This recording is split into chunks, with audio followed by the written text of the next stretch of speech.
Now we're going to talk about the rise of Christianity within the context of the Roman Empire. Here are the terms. Make sure you get them all and listen for them as we move forward. Modern Christianity has evolved into a number of practices and denominations, but where did it start? How did the emergence of Christianity fit into its early environment? How did Christianity come to be the single faith that would dominate Western and parts of Eastern Europe? Well, there were four major phases. The first was the life and times of Jesus, the background, his life and ministry, and then his death and resurrection. The second is the formation of the church, which begins with Jesus' death and ends when the religion is developed.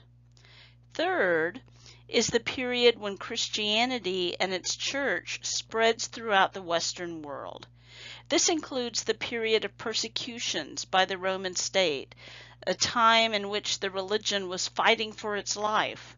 It ends with Emperor Constantine, who accepts Christianity and passes the Edict of Toleration or the Edict of Milan, which makes it acceptable to be a Christian.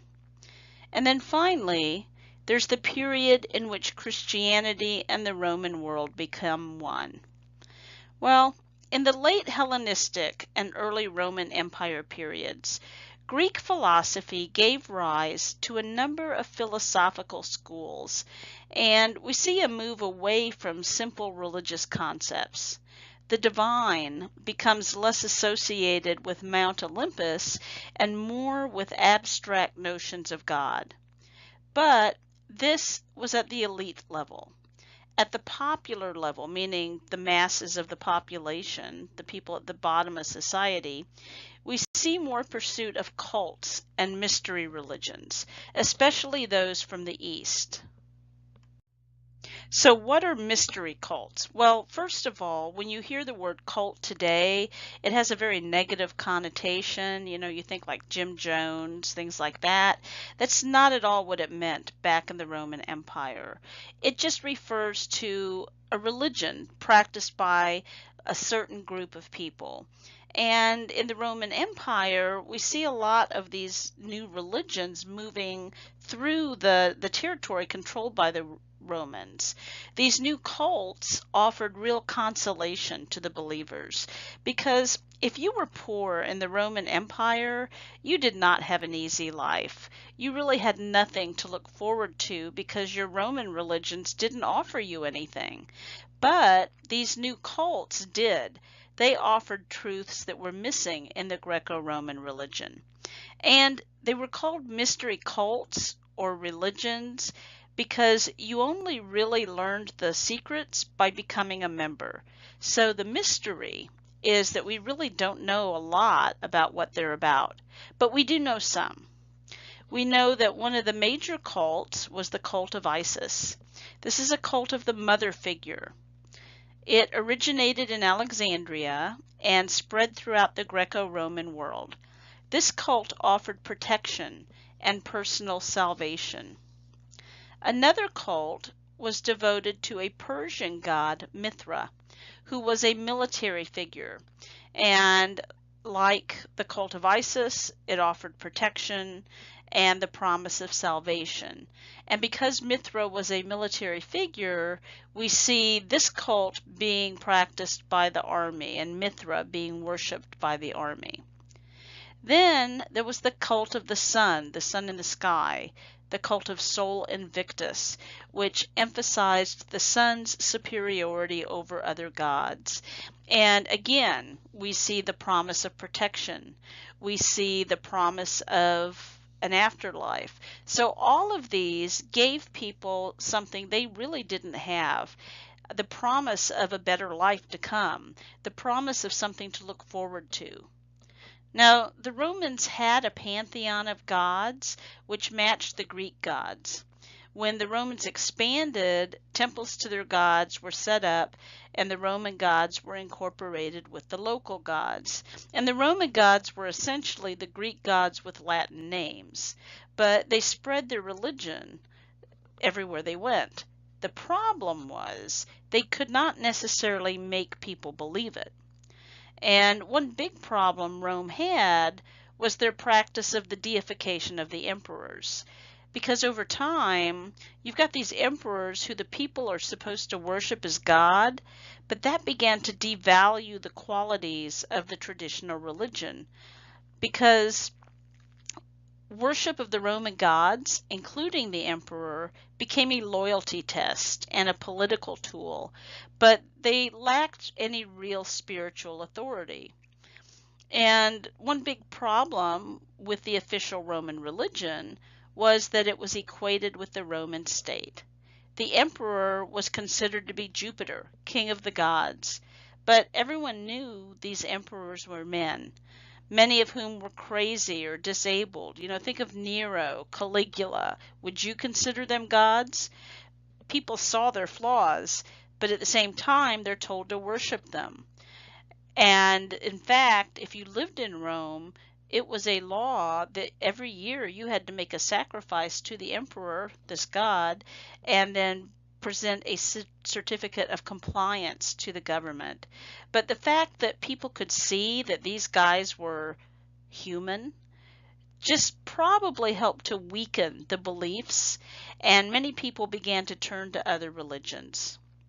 It's also important to look at what was going on in Judaism at this time.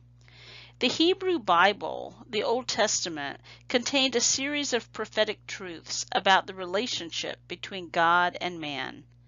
The Hebrew status as the chosen people continued to be important, as was continuing Hebrew opposition to paganism. The Jews could not condone the worship of gods other than Yahweh. There was a small Jewish population in virtually all of the empire's large cities, so these ideas were in general circulation in major urban areas. Another important belief of Judaism was the belief in a Messiah and the fulfillment of the Jewish prophecy about the coming of this Messiah. Once Christianity emerges, it begins to spread throughout the Roman Empire. So how can we account for this? Well, there were some important considerations in the doctrine and the message of early Christianity that helped account for its spread. And the first was the idea of apostolic succession. What this refers to is the idea that the message of Jesus was transmitted from Jesus to the disciples, and then on to other members of the Christian community throughout the generations, essentially forming a living chain of the Word of God. So Christianity was spread not through military conquest, but through missionary activities. And you can take into consideration here the things that helped those missionaries. It's the Pax Romana during the first 2 centuries of the empire, and so the missionaries could travel freely and safely. You've got a well-developed road system created by the Romans, so that made it much easier. During the late Hellenistic age, we see the common language, Koine, being spoken, so the missionaries could communicate. And so it was fairly easy for the missionaries to travel and to spread the word of God and the word of Christ. Now, another big idea was the notion that Jesus' disciples were given the keys to the kingdom of heaven. The idea that some men are given the power to cleanse individuals of sin. And this is something that will evolve into the church's priesthood. And that's one of the big ideas of early Christianity, that men ordained into the priesthood are solely empowered to remove sin, to baptize, to provide the Eucharist to Christians. And in the West in particular, the idea that Jesus had particularly empowered Peter to found the church would give weight to Rome's claim for primacy in church matters. That's why today the Vatican is in Rome. Now, a third important factor in the spread of Christianity was the fact that Christianity emerged from Judaism. The first Christians were Jews who believed the Messiah had come. And so at first Christianity was just seen as a sect of Judaism, in which Jesus presented himself as the fulfillment of the Jewish prophecy. The Bible became a holy book for Christians as well as for Hebrews. In fact, the Old Testament was translated into Greek as the Septuagint, a pre-Christian Greek version of the Jewish scriptures, edited by Jewish scholars and adopted by Greek-speaking Christians. So that meant that the ideas were available to people to read. Also, we see the eschatology of the new religion and the belief in the final days that the resurrection would shortly be followed by the coming of the Messiah. And in fact, many of the early believers thought that the second coming would occur during their lifetime. So that meant as they're going around and spreading the word and talking to people, they have this sense of urgency and excitement to the message that they're spreading because they wanted to impact as many people as possible as quickly as possible before Christ came again during their lifetime. Instrumental in the spread of Christianity was Paul of Tarsus. So he was born Saul from Tarsus in what's today Turkey, and he is responsible for helping to transform Christianity into a world religion. He was a member of one of the two major Jewish sects, the Pharisees. And the Pharisees, along with another group, the Sadducees, were really like the two ruling classes of Israel during this time. The Pharisees were mainly middle-class businessmen, and so they came into contact with the common man. And they were a minority, but they had a lot of support from the people, and they held positions as, for example, priests, and they accepted the written word as inspired by God, but they also believed in an oral tradition. They gave equal authority to an oral tradition. As opposed to the Sadducees, who were a bit more conservative, who were the more elite of the two groups, and who did not believe in an oral tradition. They only believed in the written word. But Paul, or Saul, as he began his life, was a Pharisee, and one of the things the Pharisees did early on in Christianity was they persecuted Christians, and Saul did this. But then he has a conversion experience. He is traveling to the city of Damascus to arrest a group of Christians that they've been told were practicing illegally, because Christianity is illegal in the Roman Empire at this time. And on the road to Damascus, he is confronted by a bright light, the blinding bright light, and he is actually blinded. And he's confronted with an image of Jesus, asking him, why are you doing this? Meaning, why are you persecuting Christians? Well, Paul, he becomes Paul. He changes his name. He becomes a Christian. He does regain his sight.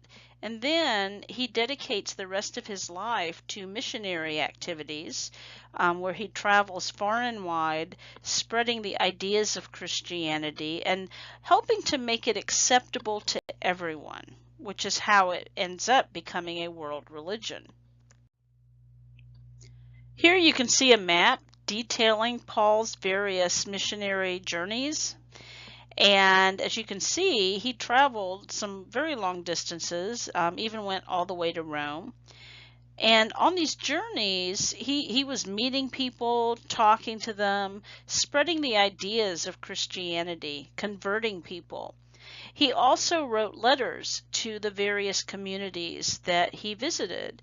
And today, many of these letters are part of the New Testament. And they're important because they give us the ideas, the beliefs of Christians, of Christianity, and help to explain to these people living back during his time who they were and what they believed. Early on, the first Christians were Jews, and because they were Jews, they continued with their Jewish practices. So, for example, they had various dietary prohibitions, and they just continued with that. And because they continued with their Jewish practices, as I said earlier, they were just seen, the early Christians were just seen as a sect of Judaism. That made it very difficult for those who were not Jewish to understand. And so we early on don't see a lot of non-Jews becoming Christians. So here comes Paul. And like I said, he was responsible for transforming a Jewish belief system into something that non-Jews could believe in. His writings, his letters, helped new generations see who Jesus was. Essentially, what he did was divorce the belief in Jesus from the stricter provisions of Mosaic law, like the dietary prohibitions I mentioned, the observance of the Sabbath on Saturday, etc. He recognized that many of these practices just did not make sense to non-Jews. They had not been raised to believe in them. And so one of the important implications of Paul was that you did not need to be a Jew to follow Jesus. So you could become a Christian and not have to worry about special dietary laws and so on. All you had to do was believe in and follow Jesus. And the result of that was a lot more converts.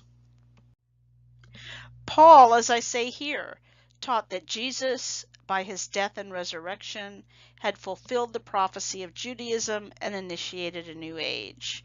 Jesus was the Son of God, he taught, the giver of a new law, and he preached that Jesus' teachings were open to all. And this wasn't done easily because many of the first Christians resented this. They didn't want the Gentiles, the non-Jews, to take part in this. And so it was a battle at first, but in the end, Paul won. Also helping him was the Roman infrastructure itself, which is ironic since Christianity was illegal at the time.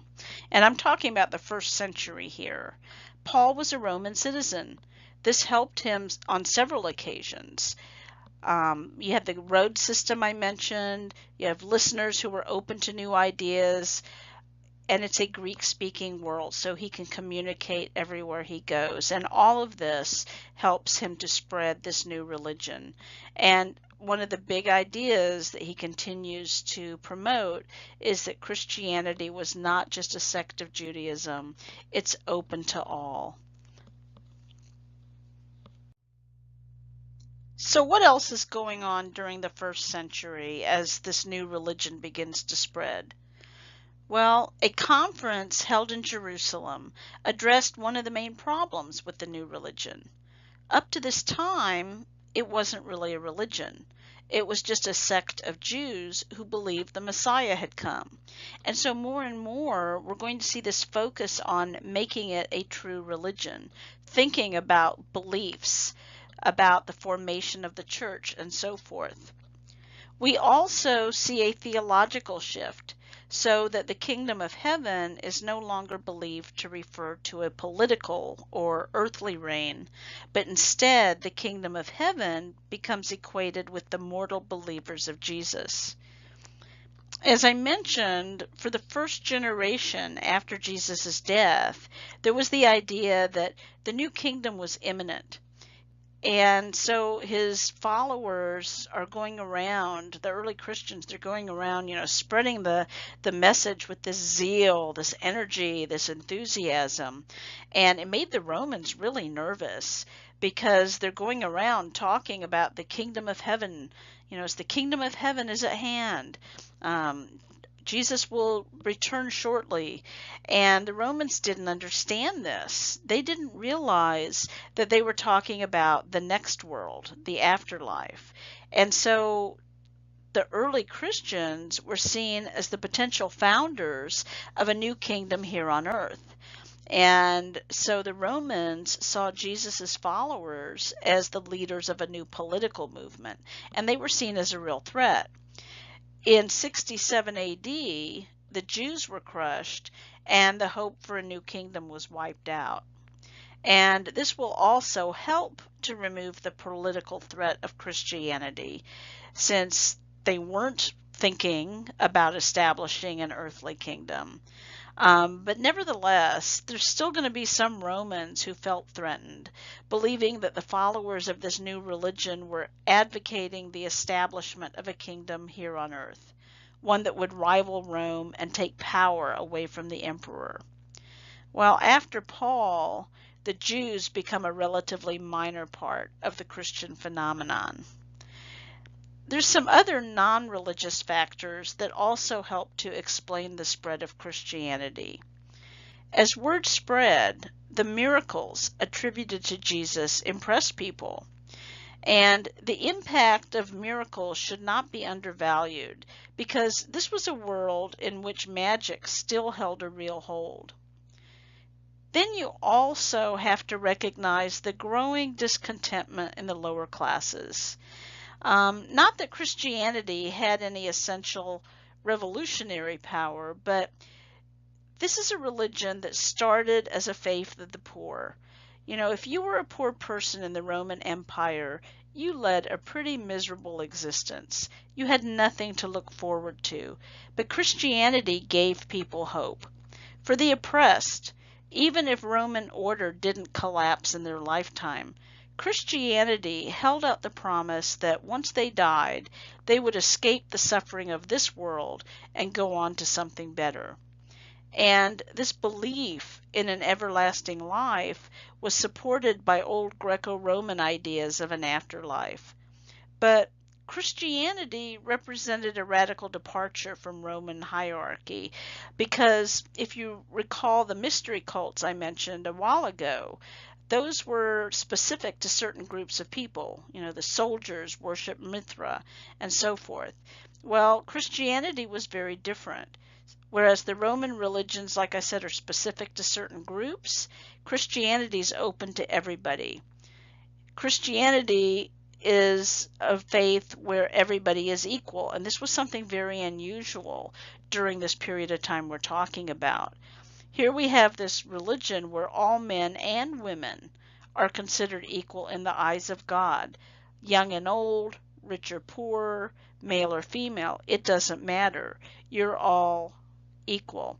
And this played a huge part in the spreading of the Christian faith. And you guys are reading a primary source for this week, the martyrdom of Saints Perpetua and Felicity. And you see these ideas at work in this document. Perpetua and Felicity were early Christian martyrs. They died in the arena in Carthage for their faith. And they had been arrested with a group of other practicing Christians and thrown in prison for quite some time.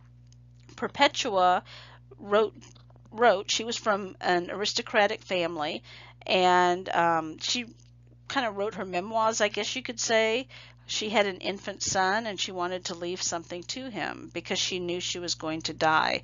But through her writings, you see a lot of the ideas of early Christians. And one thing you see is this group of people who ordinarily would have nothing to do with one another, but they're all together and considered to be equal. Perpetua's an aristocrat, Felicity's a slave. So this was an appealing idea, an idea that was appealing to people in the Roman Empire, where it didn't matter because before God you're all equal. And so we see this movement beginning in the poor areas of the Roman cities and spreading like wildfire. And so Christianity became more and more of an urban movement. And as it grew and as it spread, we start to see a concern that the beliefs and teachings be uniform, so that people in Rome aren't practicing one thing while people in Carthage are practicing something else. So by the 2nd century, the idea of Christian orthodoxy or right thinking emerged. The church fathers increasingly wanted to articulate a set of beliefs that all Christians must adhere to in order to be accepted. The church had to define what it meant to be a Christian. And one of the big ideas they stressed was the idea that Jesus was God and man at the same time. Christian churches emerged, and they established communion with one another and guaranteed some level of agreement with one another, meaning that they're not going to be preaching different ideas, that they're all going to be on the same page. There was a series of documents from the second half of the 1st century also that emerged that purported to tell of Jesus' life and miracles. Although they were anonymous, they were attributed to the followers of 4 of the original disciples, Matthew, Mark, Luke, and John. And these documents would become the generally accepted core of the New Testament.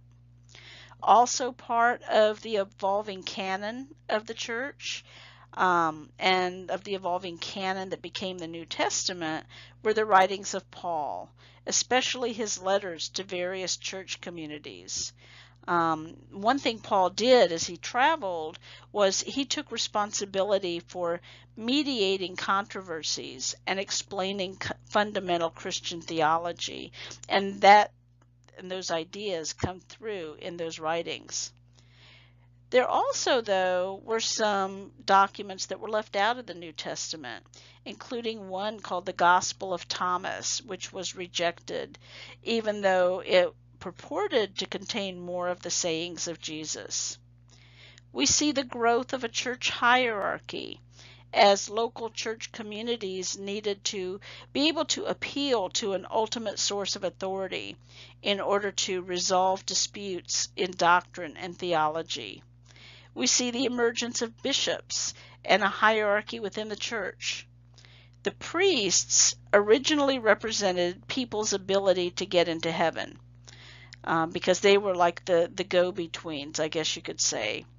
And so it became more and more important to determine the qualification for priests and so on. Rules and regulations were needed, and so they began to develop. The bishops were the overseers of the priests, and they became very powerful in the larger cities. The Bishop of Rome, eventually that position will evolve into the position of Pope, the supreme authority of the church.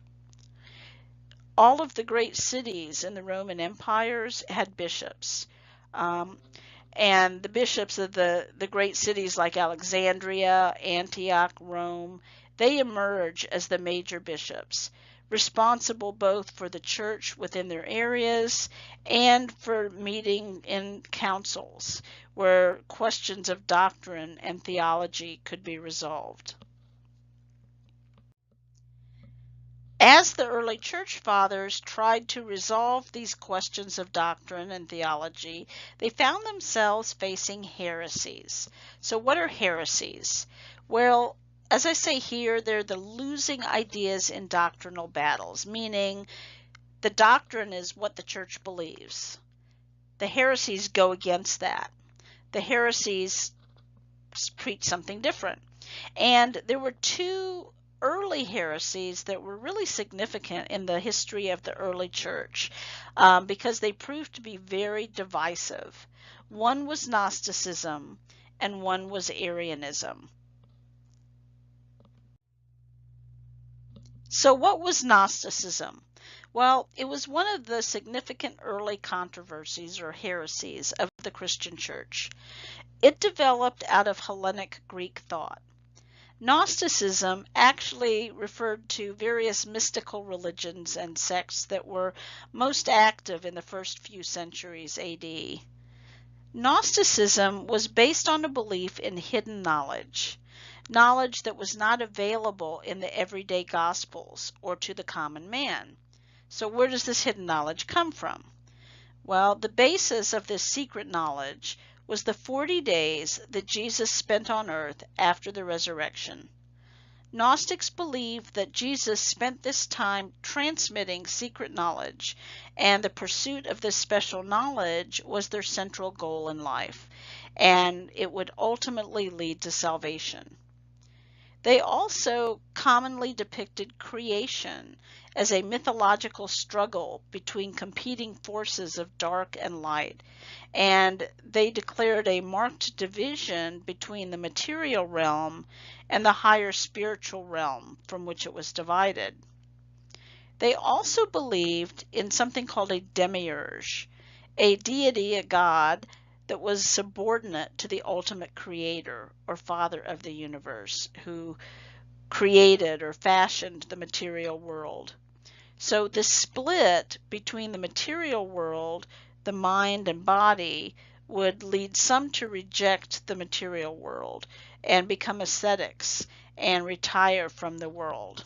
The goal of the Gnostics was to discover this secret knowledge because they believed that that would lead to salvation.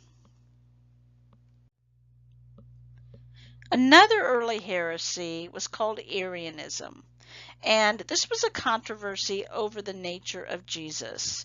And Arians wondered whether Jesus, since he was mortal, since he came to earth in human form, since he was mortal and the Son of God, if he had to in some way be less divine than God. Arianism was founded by a priest named Arius in the 4th century, and it was one of the most widespread and divisive heresies in Christianity. So, as a priest in Alexandria, Arius taught that God created before all things a Son who was the first creature, but who was neither equal to nor co-eternal with the Father. According to Arius, Jesus was a supernatural creature, not quite human and not divine. So that throws out the idea of the Holy Trinity, Father, Son, and the Holy Spirit, one and the same. So you can't believe in that and believe in what Arius was preaching. And this is going to be very divisive because when the barbarians start invading the Roman Empire, they'll eventually start conquering territory and settling down and converting to Christianity. And many of them convert to Arian Christianity. So you end up with all of these Orthodox Christians living side by side with people practicing Arian Christianity. And so it creates a huge division in the Christian world. There were some other contributing factors to the spread of Christianity as well, and a lot of it had to do with the infrastructure of the Roman Empire. For example, the Roman roads. The Romans were masters at road building, and they really connected their empire with their system of roads.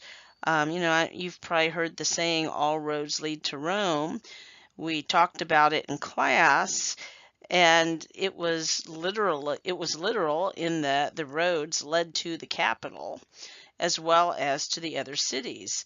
And this is important in regards to the spread of Christianity because since they had this road system that went throughout the empire, that allowed missionaries, people like Paul, to use them to travel throughout the empire and to spread the gospel message wherever they went. They also used the roads and their travels to found new churches all throughout the Roman world.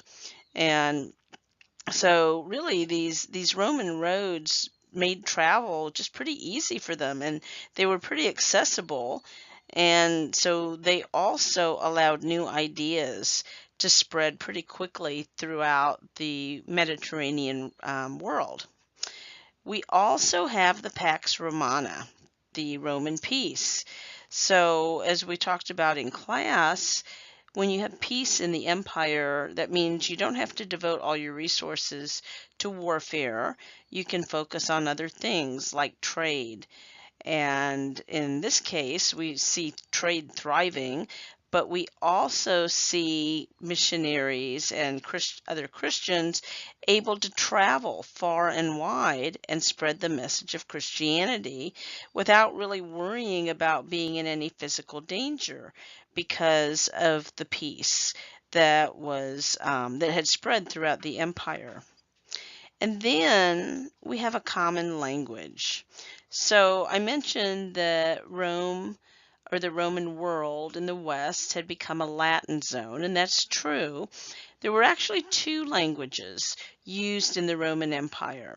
So in the West, Latin was the language. In the East, they continued to use Greek, but there was a common language called Koine, and initially this was mainly used in commerce, but it is a common dialect of Greek that people are going to be familiar with. And this will be important because, again, as the missionaries are traveling throughout the empire, taking advantage of the peace, using the roads, they can communicate with all of the people they come into contact with. They can spread the message of Christianity. So why were Christians blamed for so many things early on? Well, one reason was that Christians were exclusive. They refused to sacrifice to the Roman gods, or more importantly, to the emperor. If you recall, I mentioned that in the Roman state, in the empire, this was a law. You had to make a sacrifice annually to the emperor, and then you would be given a certificate of compliance. Well, the Christians refused to do this, and to many, they seemed to be attacking the Roman state. They were very self-reliant in their own communities. They also were just really misunderstood by many people. In fact, many people thought that they were cannibals because they were going around all the time talking about drinking the blood of Christ, eating the flesh. If you were not a Christian, you did not understand that this was symbolic. What's communion? We practice communion today if you are a Christian. But the people at this time in the Roman Empire had no idea what was going on. They also believed they were practicing incest because they were always talking about loving your brother and your sister as yourself. And so again, they just didn't understand. At the same time, like I said, the Christians were exclusive, but they also did participate in affairs of state. At one point, a very bad plague sweeps through the empire, just decimating the population. And many people within the empire fled. They left the cities to go out to the countryside, try to get away from the illness. But the Christians stayed. The Christians stayed and nursed the ill. And this actually helped the early Christians because many people were so influenced by this, so impressed by this, that they thought, wow, maybe there's something to this, and they ended up converting. At the same time, we do see persecutions of the Christians from early on, under Claudius, but especially under Nero. So it was illegal to be a Christian in the Roman Empire. Nero, if you recall, is ruling when the Great Fire sweeps through Rome. He needed someone to blame, and so he blames it on the Christians.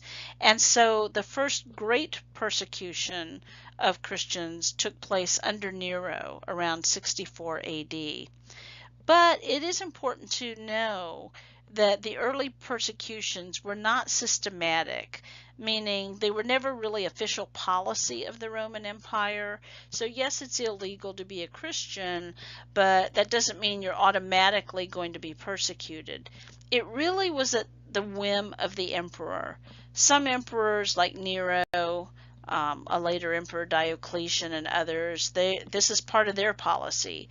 But then you would have other emperors who just kind of turned a blind eye to what was going on. We see martyrdoms.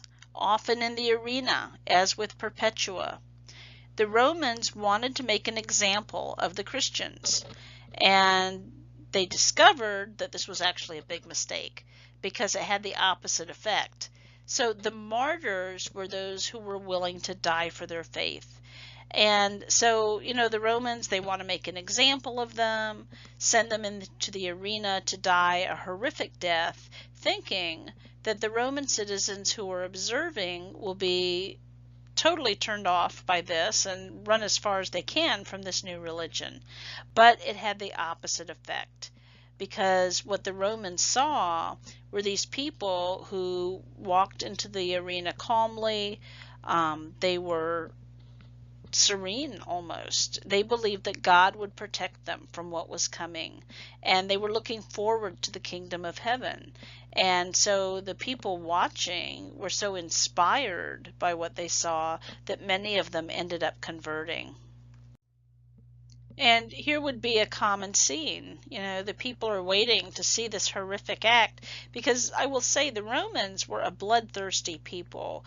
They watched these violent acts of entertainment and they got a thrill out of it. And so they were expecting to see these people being torn apart by wild animals.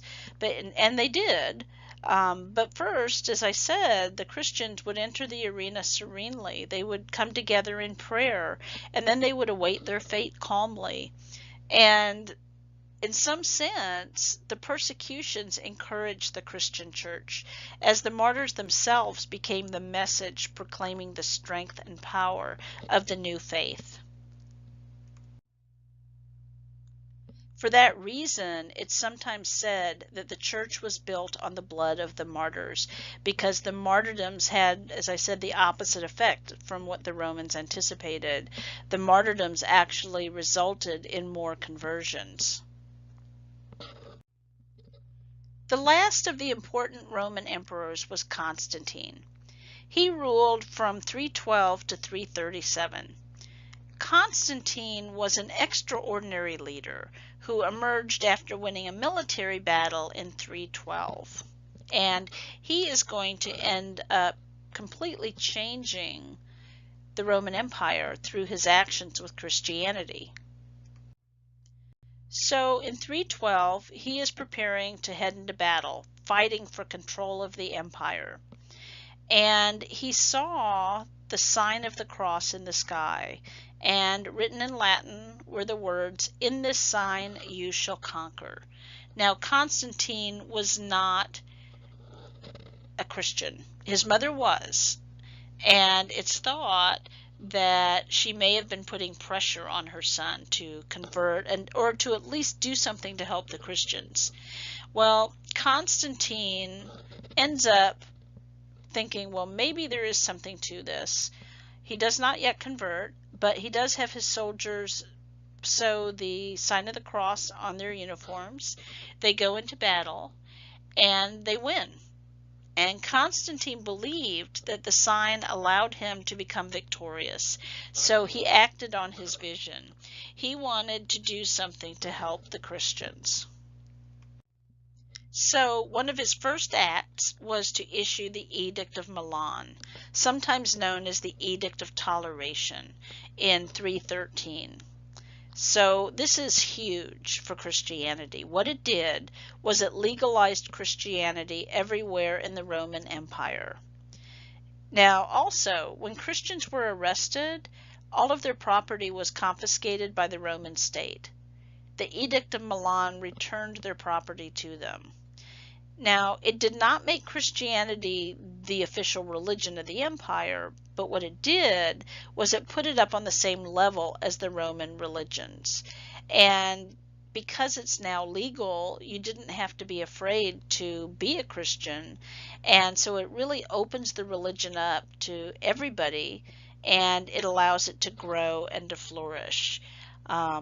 Because now you have freedom of worship. Again, too, your property's restored. And so the Romans didn't have to be afraid anymore. They could choose what religion they wanted to believe in. And so being legitimized would be hugely influential in the rapid spread of early Christianity. Constantine also took an active part in helping the early Christian church. Now, today we think of separation of church and state as a critical protection. Constantine did not. He intervened regularly to mix religious and political issues. The early Christians were still arguing over doctrine, and one of the big disputes was where the source of salvation laid. Was it with God alone or with God and the Son? And this had to do with that heresy of Arianism. Is Jesus equal to God? So Constantine summoned all of the Christian bishops to a big council in a place called Nicaea. And this is in 325, and it was called the Council of Nicaea. And so all these bishops come together, and they start to argue and bicker over semantic differences. And Constantine ends up stepping in to say it's the Father and the Son. And what he ends up doing is articulating something that's known as the Nicene Creed, which was an integral part of early Christian doctrine. It is a statement of beliefs which, among other things, says that Christ is the same as the Father, co-equal and co-eternal. And so this is something that's said even today, down through the generations. Even today in many churches, every Sunday it's recited. And it's really ironic because Constantine at this point was still a pagan, a non-Christian. So there's some irony in the fact that he was so instrumental in helping to develop early Christian dogma. He also was very active in building churches all throughout the Roman Empire. And what he did was he paved the way for Christianity to become the dominant religion. And in doing so, he changed the West. Within a very short period of time, the church went from being persecuted and struggling to being rich and powerful, its leaders prominent and prestigious.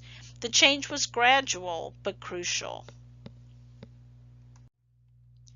Over the first centuries, we see the church hierarchy becoming more and more organized until it's pretty much the way it is today. You can see here you have your local church overseen by a priest. He answers to the bishop who is in charge of the diocese, and the diocese, as I say here, a group of churches in a set territory. He answers, or those bishops answer to the archbishop at the archdiocese. So he would oversee a group of bishops, and originally it would just be 5, but that would expand over the years. And the archdiocese would be like several dioceses coming together. And then so it's a larger area. And then the archdiocese and the archbishop answer to the Archbishop of Rome, who is the Pope, who oversees Christians everywhere. So as a little review, let's look at why Christianity was so popular. It embraced everyone, all people, and gave them hope, something the Roman religions did not do, and this was especially true of the poor. It offered a personal relationship with a loving God, promised eternal life after death. So, again, your life might suck right now, but this gives you something to look forward to. It encouraged a life of moderation and discipline, and this is something I didn't really touch on, but the Romans did so much to excess, and this really turned away many of the Christians. And so, like I say here, they wanted this life of moderation and discipline. It's open to everybody. You didn't have to be of a certain social class or a certain sex. Young, old, rich, poor, men, women, you could all be Christians, and you're all equal to one another within the faith. And it traveled through the empire easily. People spoke common languages. You had the Roman road system, and for the first 2 centuries, you have peace. And here's some of the things that helped the spread of Christianity. The Pax Romana, missionaries could travel safely. The Roman roads helped it to spread quickly. Once Constantine converted and issued the Edict of Milan. It spread very quickly, and I failed to mention that Constantine did actually become a Christian on his deathbed. He built churches in Rome and Jerusalem, as well as many other places throughout the empire. He offered religious freedom. And finally, in 379, Christianity becomes the official religion of the Roman Empire, made so by Emperor Theodosius. And over the years, as we move forward through the rest of the lifespan of the Roman Empire and then into the Middle Ages, we're going to see that the church is going to continue to grow and become the most powerful and wealthy entity in the West.